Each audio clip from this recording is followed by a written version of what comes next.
Bon alors, l'implication de Michel Desjoyaux dans la Volvo.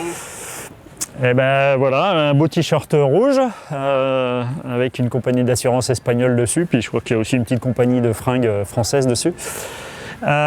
Qui m'accompagne depuis très longtemps et que j'ai emmené avec moi. Qu'est-ce que je fais là? Donc je suis un des membres de l'équipage de Mapfre sur une proposition de Iker Martinez et Xabi Fernandez. En fait, Iker est sur un double programme Nacra 17 et aussi Volvo, mais avec un projet Volvo qui... Bon, les filles, on se tait un peu.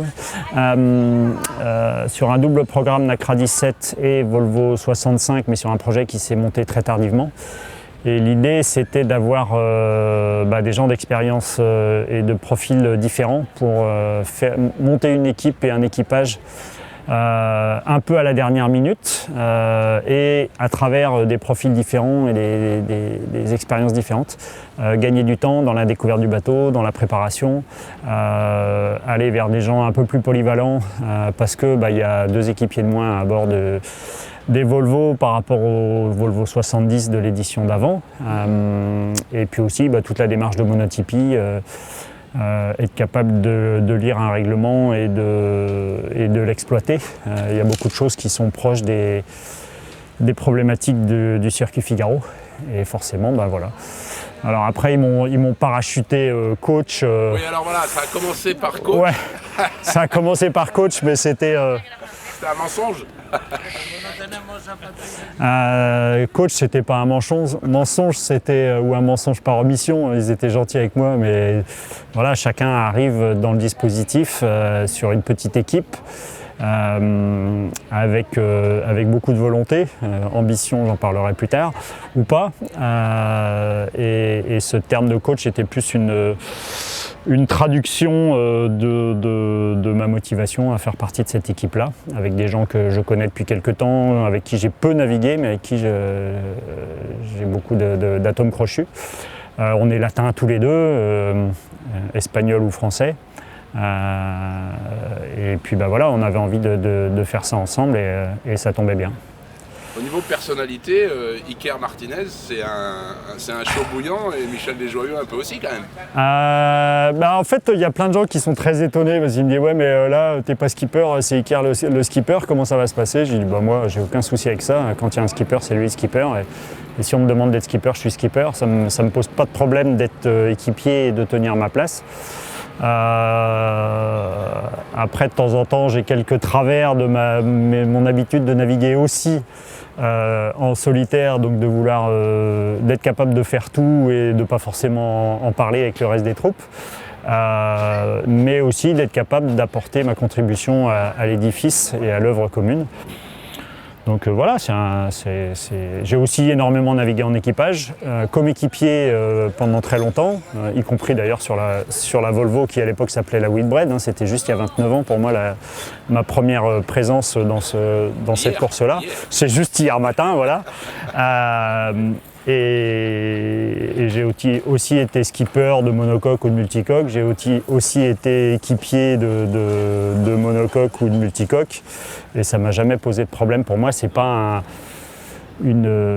c'est pas dégradant ou rétrograde que d'être équipier et pas skipper. Pour moi, c'est la chance de pouvoir naviguer sur un bateau avec des gens compétents, avec moins de responsabilités aussi, donc c'est plutôt pas mal, mais avec la même envie de s'investir.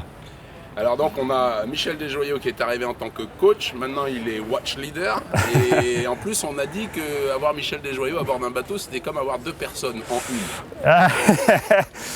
une. Ils ont découvert que le marin solitaire de culture française certes était capable d'être solitaire, donc était capable de faire tout, pas très bien mais de faire tout. Était capable de faire plusieurs choses en même temps, ce que les femmes nous reprochent souvent de ne pas savoir faire, mais comme quoi on est capable de faire autre chose que ce qu'on croit que... Oui, sur un bateau.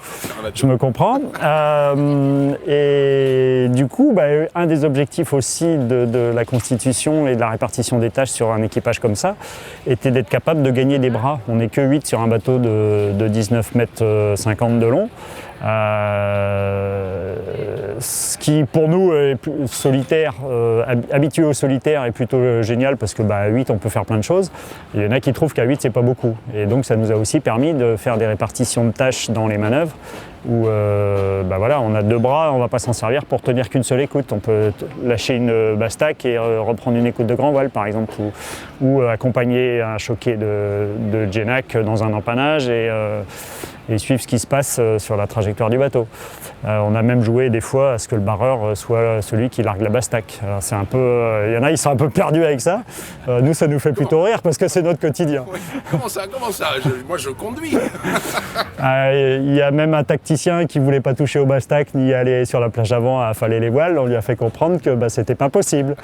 Voilà. Et donc, c'est pas un choc de culture parce qu'au contraire, c'est un mélange de culture pour essayer d'être efficace avec les moyens qu'on a et c'est plutôt marrant. C'est super, donc la Volvo, le départ c'est demain. Et le départ c'est demain, ouais, c'est pas une vue de l'esprit ce coup-ci puisqu'on est vendredi 10 octobre 2014 et on est parti pour la première étape qui va nous emmener à Cape Town pour à peu près 23-25 jours de mer. Avec un Brésilien dans la bande, voilà.